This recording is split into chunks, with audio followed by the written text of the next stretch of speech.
कृपा रावरे कीजिए। यहाँ साधन के अभिमान का त्याग है, अपने अधिकार का त्याग है। सजन सुध ज्यों जानो ज्यों लीजिए। मेरा कोई अधिकार नहीं है, आप जैसे चाहे मेरी सुध लें, मेरा कोई और नहीं है। तो साधन के अभिमान का त्याग। वैसे तो वो श्री कृष्ण की नित्य प्रिया हैं, उन्होंने गोपियों की भांति परकिया भाव की बात पसंद की। परकिया भाव में विशेष त्याग है।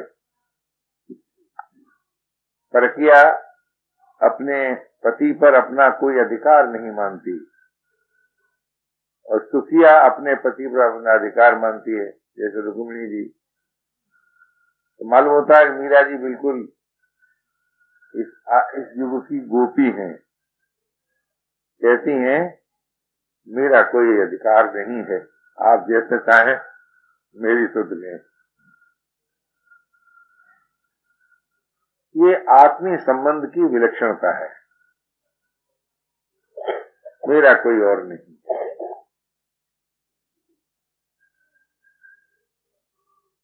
आगे दिन में मुझे भूख नहीं लगती, रात को मुझे नींद नहीं आती, इसका अर्थ क्या है?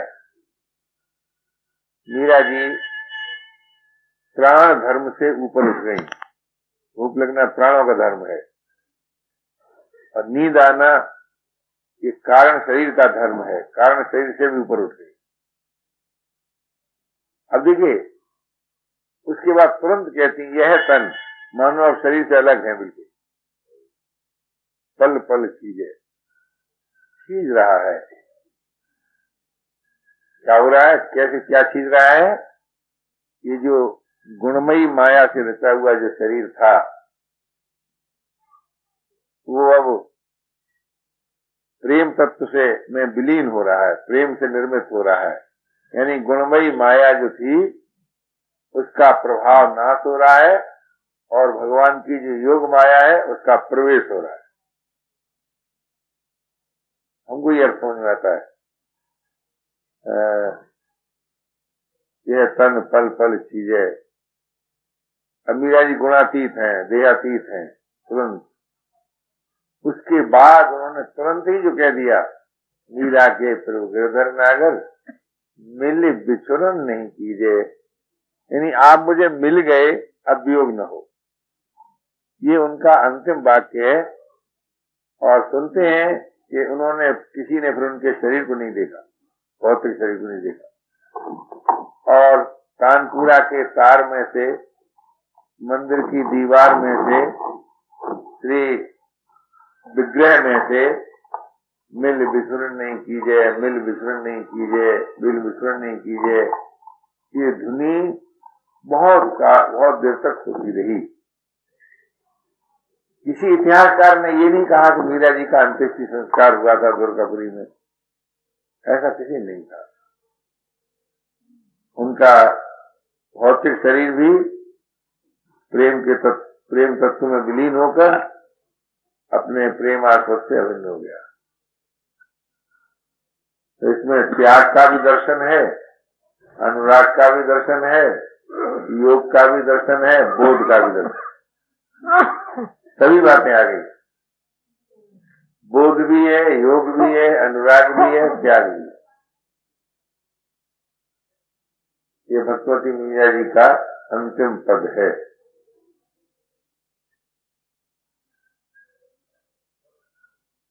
इसको आखिरी पद बताते हैं खोज करने वाले लोग।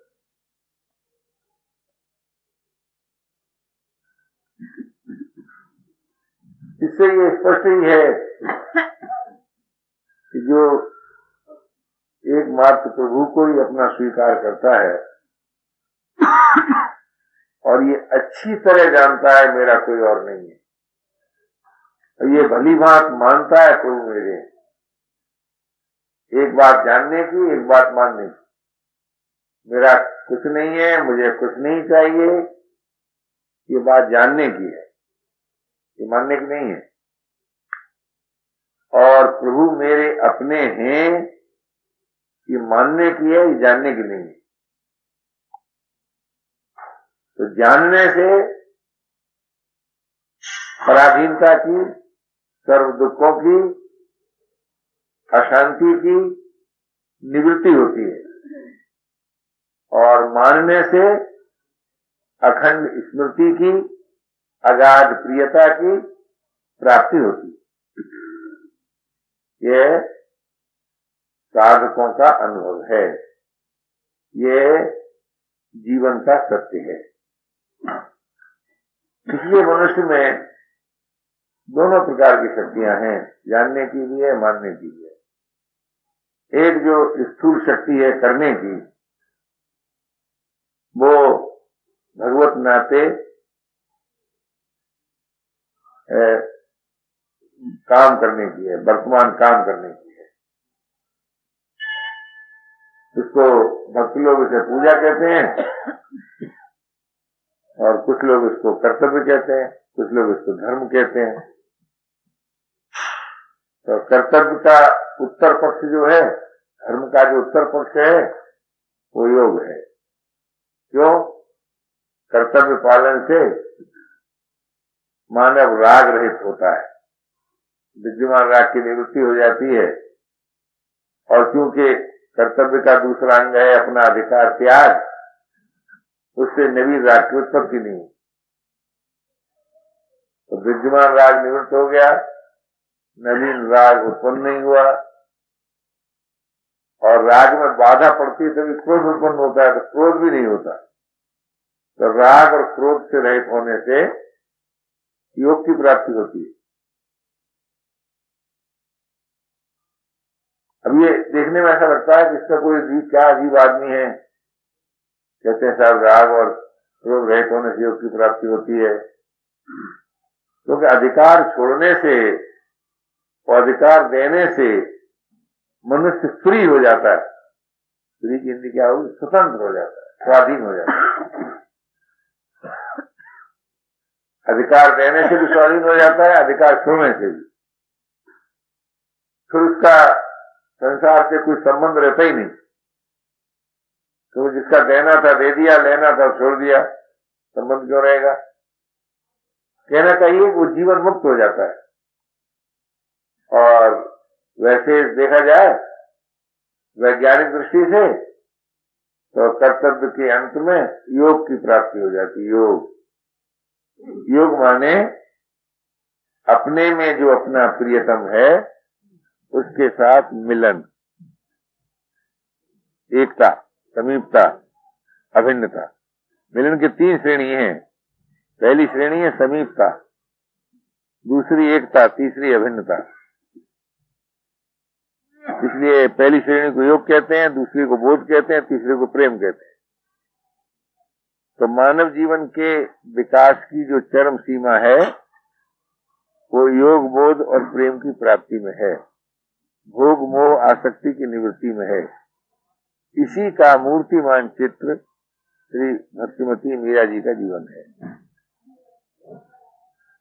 उन्हें योग बोध प्रेम प्राप्त हो गया, वो तो अविनाशी तत्व है। योग बोध प्रेम वो तो प्रभु की ही महिमा है। योग भी प्रभु की महिमा है, बोध भी महिमा है, प्रेम भी महिमा है। या प्रभु का ही स्वभाव है, उसी से मीरा जी अभिन्न हो गई।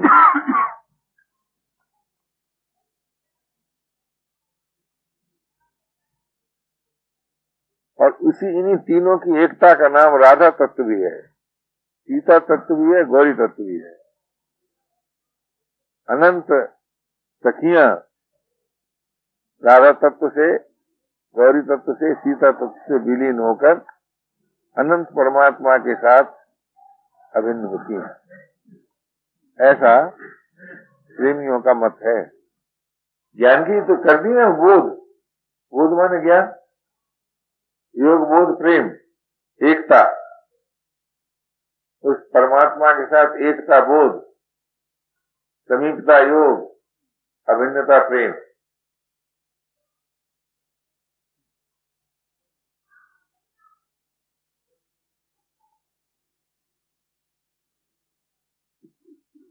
ज्ञान तो एक प्रकाश है ना, भक्ति एक रस है, योग एक सामर्थ्य है। यही सब कुछ चाहिए, सामर्थ्य भी चाहिए, ज्ञान का प्रकाश भी चाहिए, प्रेम का रस भी चाहिए। यही मनुष्य की मांग है।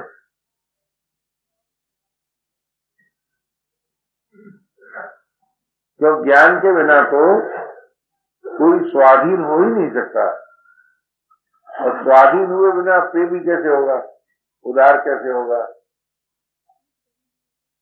पराधीन तो प्रेमी होते नहीं, पराधीन तो उदार होते नहीं। और वैसे अगर देखा जाए तो मनुष्य की जो मांग है वही भगवान का वर्णन है, उसी तरह का। जैसे भगवान को लोग कहते हैं परम उदार है, परम प्रेम से परिपूर्ण है, रस से परिपूर्ण है, अविनाशी हैं,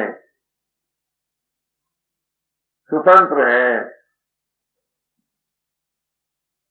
जैसे परमात्मा अविनाशी है तो मनुष्य को अविनाशी जीवन चाहिए, परमात्मा स्वाधीन है तो मनुष्य को स्वाधीनता चाहिए, परमात्मा परम उदार परम प्रेम से भरपूर है तो प्रत्येक मनुष्य को उदारता और प्रेम भी चाहिए। तो जो परमात्मा की महिमा बताई जाती है, जो परमात्मा के विशेषण बताए जाते हैं, उन्हीं की मांग मनुष्य को होती है। अब वो मांग संसार के द्वारा पूरी नहीं हो सकती, न किसी वस्तु से, न किसी योग्यता से, न किसी सामर्थ्य से। इसीलिए ये बात कही जाती है कि भाई प्रभु को अपना मानो, प्रभु को पसंद करो, प्रभु के होकर रहो, तो क्यों? तो वो मांग पूरी हो जाएगी।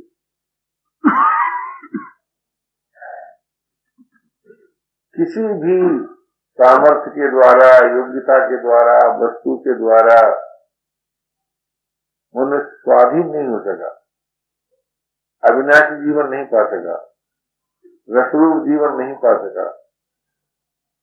इसलिए विवश होकर ये कहना पड़ता है कि जगत से परे, देह से अतीत अविनाशी जीवन है, स्वाधीन जीवन है, रसरूप जीवन है, ये कहना पड़ता है। तो विवेकी जन उसको देहातीत जीवन कहते हैं और प्रेमी जन उसको भगवत प्राप्ति का जीवन कहते हैं।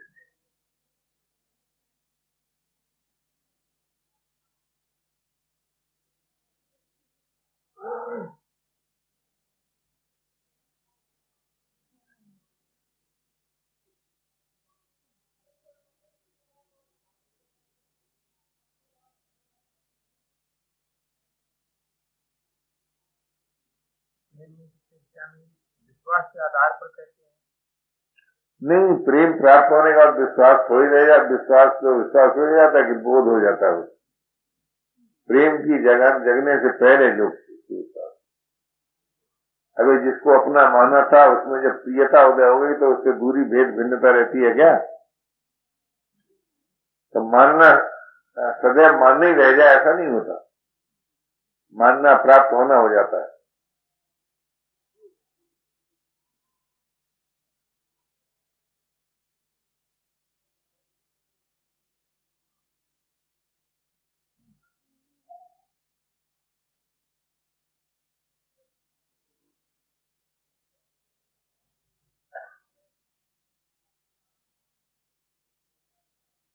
मानव के व्यक्तित्व का जो अंतिम विकास जो हो सकता है तो 3 रूप में हो सकता है, योग के रूप में, बोध के रूप में, प्रेम के रूप में, और इसके चरम के विकास की कोई चरम सीमा है ही नहीं सकती।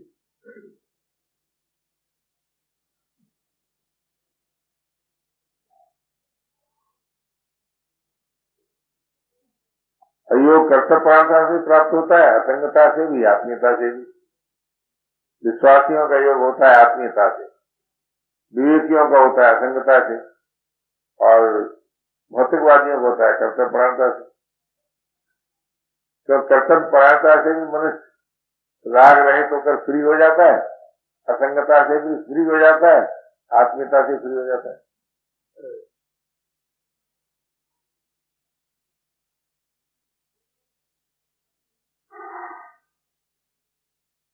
अब जैसे देखिए ना, अब व्यवहार में रहते हैं ना, तो मेरे साहब वो लड़की की शादी हो गई, क्या हो गया, उसको उसका संबंध अमुक व्यक्ति के साथ हो गया, वो उसका पति है, वो उसकी पत्नी है। लड़के की शादी हो गई तो कहीं पत्नी है, लड़के की शादी हो गई तो लड़की क्या तो पति है। तो पति के साथ संबंध हुआ, पहले स्वीकार किया संबंध, आत्मीय संबंध अपने हैं, वो योग कहलाता है। ऐसे ही परमात्मा के साथ आत्मीय संबंध, ये भी योग है। प्रभु अपने हैं, ये योग है, विश्वासियों का योग है।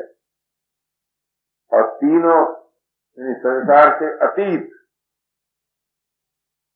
कर्म चिंतन स्थिति से अतीत में जिसका नित्यवास है, वो ज्ञान के द्वारा योग है। और कर्तव्यपरायणता के बाद भी जब संसार संबंध नहीं रहा तब भी योग है। तो तीनों प्रकार से संसार के संबंध का नाश है।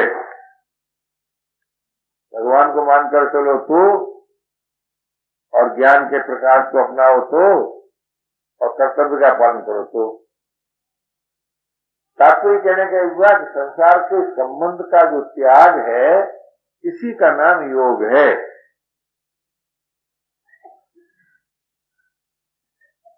ऐसी कोई तीसरी चीज बीच में नहीं है कि संसार के संबंध को तोड़ करके अपने और परमात्मा के बीच में कोई और दूरी हो, फासला हो, किसको नहीं है।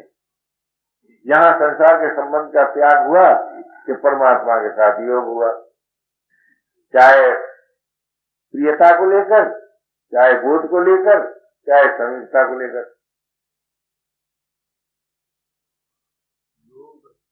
संबंध का मेरे जानते संबंध से भी योग होता है ना।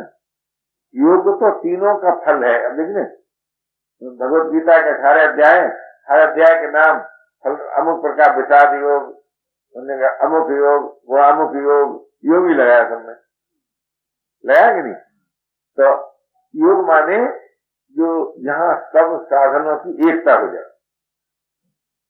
तो चाहे आप कर्तव्य निष्ठा को लेकर चलें, चाहे आप असंगता को लेकर चलें, चाहे आप आत्मीयता को लेकर चलें, और चाहे तीनों को मिला के चलें। तो कर्तव्य परायणता असंगता के साथ भी है, आत्मीयता के साथ भी है, और असंगता आत्मीयता के साथ भी है, और आत्मीयता में भी असंगता है, क्योंकि किसी की असंगता से न किसी की आत्मीयता हुई है। पहले किसी का संग रहित तो किसी ने किसी को देखा ही नहीं, किसी ने अपने को संग रहित नहीं देखा। असंग होकर भी आत्मीयता भी असंग होकर ही प्राप्त होती है, और स्वाधीनता भी असंग होकर ही प्राप्त होती है, और विश्राम भी असंगता से ही प्राप्त होता है। तो चाहे असंगता को, चाहे संसार के संबंध का विच्छेद को, एक ही बात है, आशा का भेद है। वस्तुस्थित वास्तव में बात एक ही है। कोई कहे मैं सब संसार से असंग हो गया, कोई कहते मैंने संसार संबंध तोड़ दिया, कोई कहते मैंने भगवान संबंध जोड़ लिया। फर्क क्या हुआ? अरे भगवान से जोड़ लिया तब भी संसार संबंध नहीं रहा, और असंग हो गया तब भी संसार संबंध नहीं रहा। भैया जो कुछ देना था तो दे दिया, लेना मैंने छोड़ दिया, तब भी संसार संबंध नहीं रहा। तो कर्तव्य परायणता से भी संसार के संबंध का त्याग होता है, और असंगता से भी संसार के संबंध का त्याग होता है, और आत्मीयता से भी संसार के संबंध का त्याग होता है। तो संसार के संबंध का त्याग तो तीनों प्रकार से हुआ। अतः तीनों ही प्रकार से योग की प्राप्ति हुई, और जब योग की प्राप्ति हो जाती है, योग की पूर्णता में बोध, और बोध की पूर्णता में प्रेम, ये स्वतः सिद्ध है।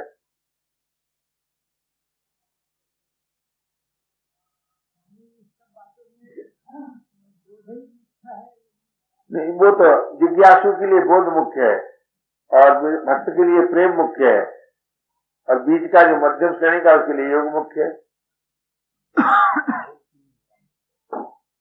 तीनों दृष्टियों से तीनों के लिए एक एक चीज मुख्य है, लेकिन मुख्य रहते हुए दो चीजें उसमें सम्मिलित हैं।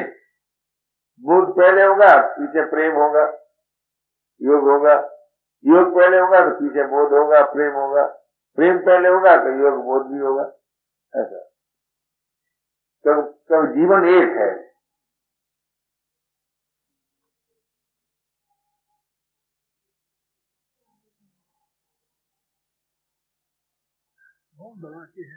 है बोध माने वास्तविकता, जो सत्य है उसका, उसकी प्राप्ति, सत्य की प्राप्ति को होता है बोध को।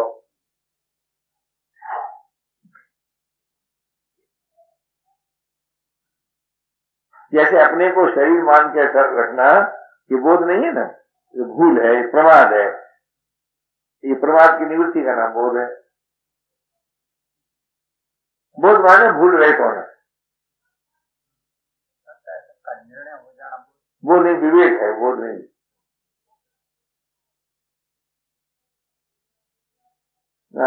इस शब्दों के जाल में मत खेलो यार, असली पर पकड़ो। ये तो शब्द जाल है, इसमें फंसा तो फंसा।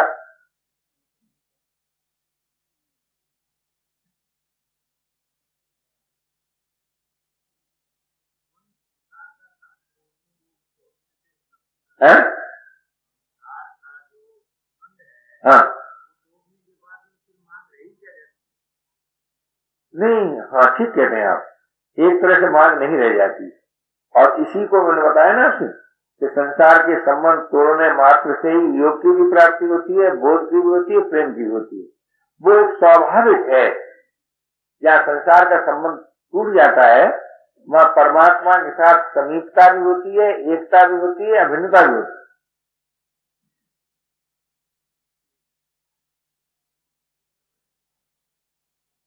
ये संसार का संबंध तोड़ना तो साधन रूप वाक्य है ना, सिद्धांत वाक्य तो है नहीं।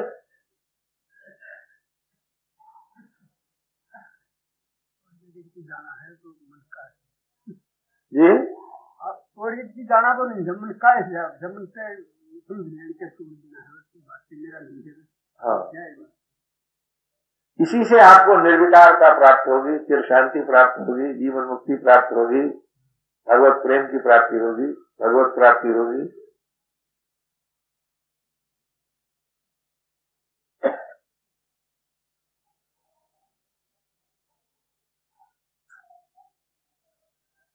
ऐसा सोचिए, संसार की सहायता के बिना अगर आपको अपने जीवन का बोध हो जाए तो फिर क्या अमर हो गए। और संसार की सहायता से जब तक जीवन मालूम होता है तब तक तो मृत्यु के क्षेत्र में रहते हैं ना। तो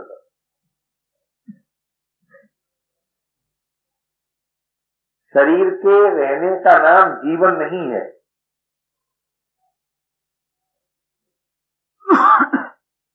शरीर बना रहे इसका अर्थ जीवन नहीं है, वो तो बदलता रहता ही है। जन्म और मृत्यु का क्रम चलता ही रहता है, इसको जीवन नहीं कहते।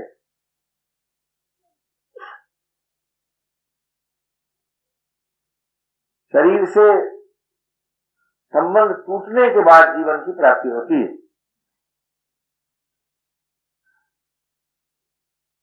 अगर आप ये अनुभव कर सकें कि बिना शरीर के भी मेरा अस्तित्व है, तो वे मुक्त पुरुष फिर क्या है। और परमात्मा का अस्तित्व है तो भक्त हो गए, मेरा अस्तित्व है तो मुक्त हो गए, मुझे कुछ नहीं चाहिए तो शांत हो गए, मेरा कुछ नहीं है तो निर्विकार हो गए।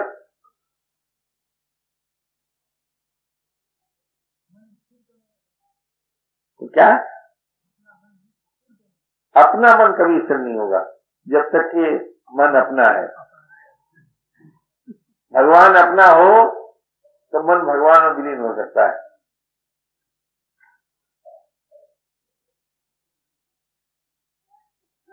हम अपने मन को अपना मान करके कभी स्थिर नहीं कर सके, न कर सकते हैं। कोई कहते ही रहते हैं इस तरह से।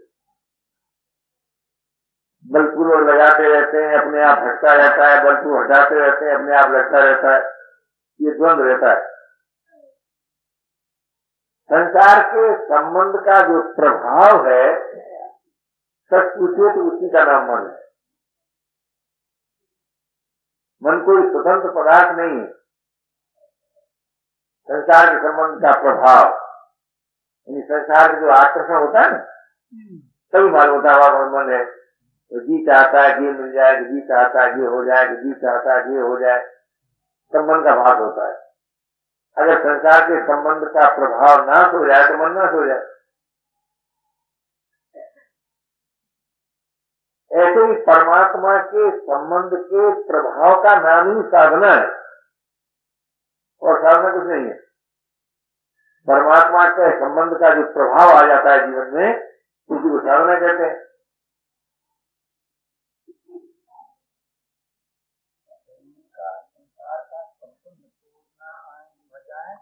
थोड़ा सा इस तरह प्यारा लगता है मेरे को, उनका सुख भोग के आकर्षण का सुख है ना, उसका त्याग।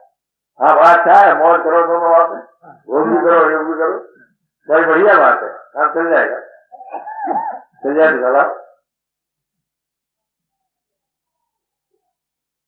भोग और संबंध तो एक साथ होता नहीं है। भोग का त्याग कहा नहीं, भोग के आकर्षण का त्याग, भोग का त्याग नहीं कहा, तुम भोगो और क्या आकर्षण का त्याग करो, ये कहा। सुख भोग के आकर्षण का त्याग। हाँ हाँ, तो भोग तो रहा है साथ में। भोग के आकर्षण का त्याग। हाँ हाँ हाँ, वो एक साथ नहीं होगा ना। योग से भोग की रुचि नाश होगी, बिना योग के भोग की रुचि नाश नहीं होती, और बिना भोग की रुचि के नाश के योग नहीं होता।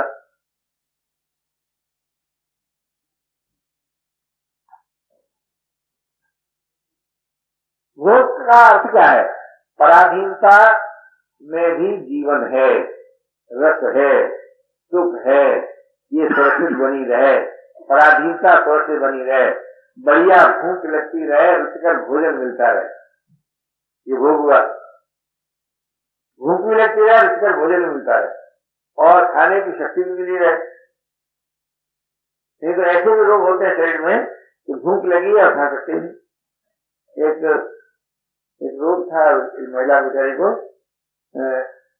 प्यास लगती थी और पानी निकल नहीं सकते, होश था, बातचीत करते थे, क्या होता है, तीसरे से एक बूंद पानी चला जाता थे। तो डॉक्टर ने कहा हम गले में छेद करके पानी डाल सकते हैं, तो राजी नहीं हुई।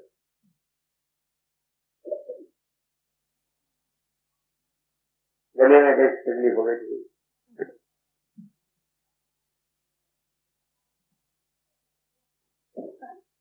वैसे रोगी बहुत दिन रहते हैं, थोड़ी दिन, बहुत दिन तो नहीं जिंदा रहेंगे। वैसे उनको ठीक वैसे थी, कोई और खास तकलीफ नहीं थी, एकादशी का मृत्यु भी था उसे, उस दिन का ठीक। ये फैजाबाद की बात है, एक कार्यक्रम जज थे जलेसर वाले, उनकी पत्नी की बात है, राम रघुवीर जी की रहती थी, उनकी बात।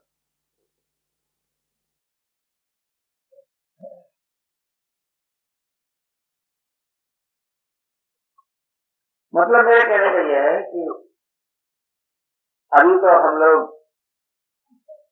सजग हैं, सावधान हैं, इतनी सामर्थ्य है कि विश्वास पूर्वक प्रभु को अपना मान लें, ज्ञान पूर्वक संसार का संबंध तोड़ दें।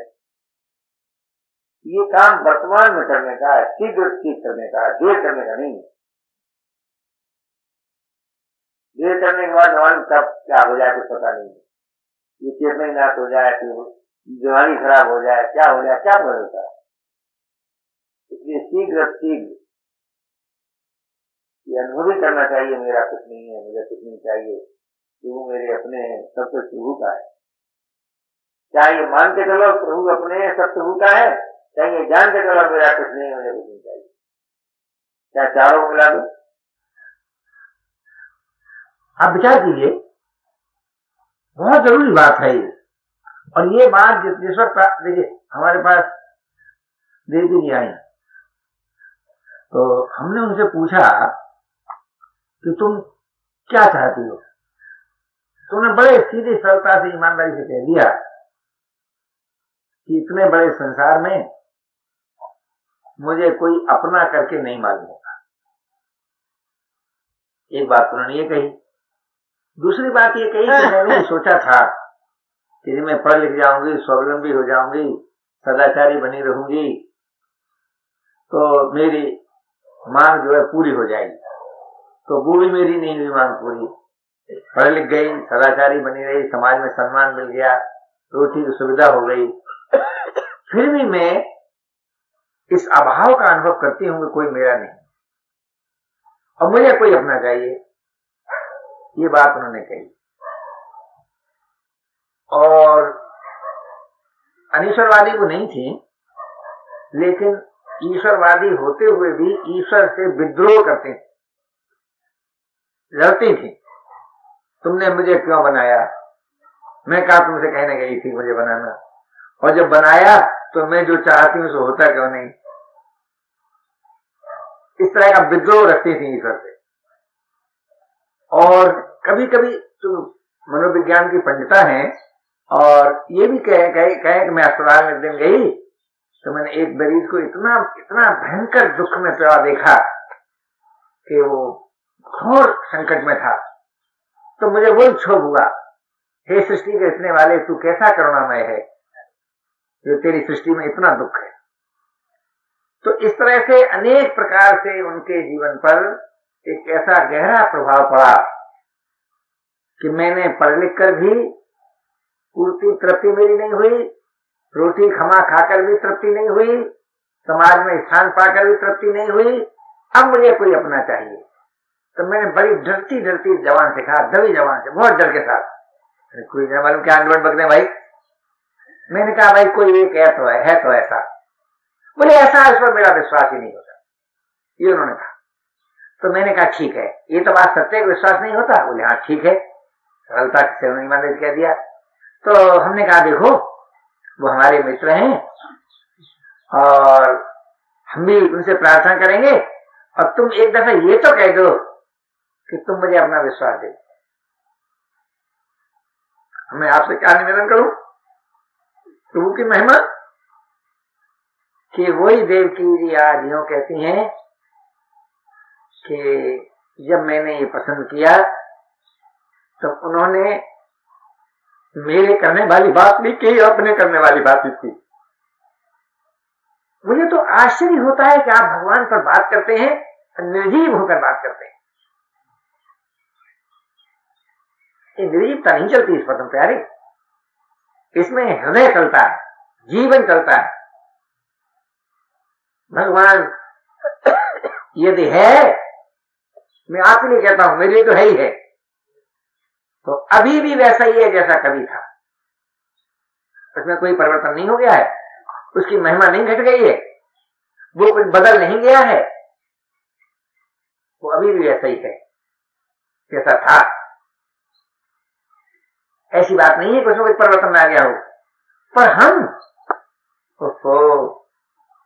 भगवान को जरा पसंद करते हैं क्या? चाहते हैं क्या? और नहीं, मैं आपसे पूछता हूं, आप जो चाहते हैं वो नहीं मिलता है, तब तक आप चैन से रहते हैं क्या? आपको चैन क्यों है? अगर चैन है तो साफ जाहिर होता है कि आप भगवान को भी चाहते नहीं है। चैन को मिला, मान लो भगवान न मिले, हमें विधि न मालूम हो, हमें तरीका न मालूम हो, हम न जानते हो कहाँ है कैसे हैं, लेकिन जो हम चाहते हैं वो बात पूरी नहीं होती तो आदमी को चैन से रहता है क्या? जी, आप कैसे चैन से रहते हैं भाई? कैसे चैन से रहते हैं? अगर नहीं तो फिर आपका भगवान एक कल्पना है कोई आपकी अपनी, जरूरत हुई तो बैठकर भगवान की बात कर ली, जरूरत हुई अपना और काम कर ली। आप सोचिए, किसी का लड़का खो जाए, उस माँ के हृदय को देखिए क्या दशा है, क्या दशा होती है देखिए। फिर तो क्या उतनी भी योग्यता हमें आप नहीं है? क्या आप किसी चीज के लिए व्याकुल नहीं होते हैं? क्या होते हैं? ऐसी बात नहीं है कि आपके जीवन से व्याकुलता निकल गई है, ये नहीं है। जिस बात को आप पसंद करते हैं वो बात पूरी नहीं होती है तो आप व्याकुल भी होते हैं, आप क्षोभित भी होते हैं, आप पूरी पूरी कोशिश भी करते हैं। तो मैं आपसे पूछना चाहता हूं कि जो परमात्मा सदैव सभी का है, उस परमात्मा से आप दूर कैसे हो गए? उसको आप भूल कैसे गए? कैसे भूल गए भाई?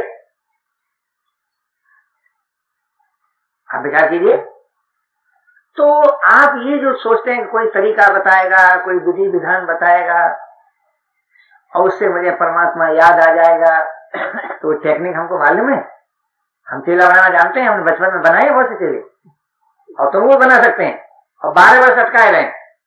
ये बात थोड़ी कि नहीं जानते, पर वो पेशा हमने जरा ढीला कर दिया। क्यों?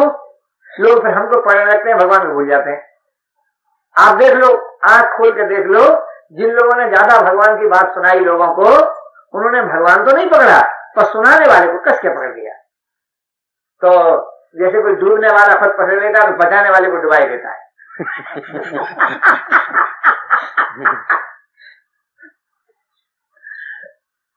आप विचार करके देखो। इसीलिए जब तक आप इस बात का ठीक अनुभव नहीं करेंगे, अगर आप ये मान के चलेंगे अरे भैया हम साधारण आदमी को भगवान कैसे मिल सकता है, तो आप भगवान की बातें क्यों करते हैं? उन्हें अभी कैसे मिल सकता है तो अभी बात क्यों करते हैं? भगवान कोई खेती है जो आज बोएंगे कल उपजेगा परसों मिलेगा? भगवान कोई ऐसा वृक्ष है क्या आज लगाएंगे 12 वर्ष में फलेगा? भगवान का ऐसी चीज नहीं है। भगवान तो वर्तमान में मौजूद है, ज्यों कहते हो मौजूद है। जैसा सतयुग में, वैसे ही त्रेता में, वैसे ही द्वापर में, वैसे ही आज, वैसे ही तुम्हारे लिए, वैसे ही हमारे लिए, वैसे ही सबके लिए।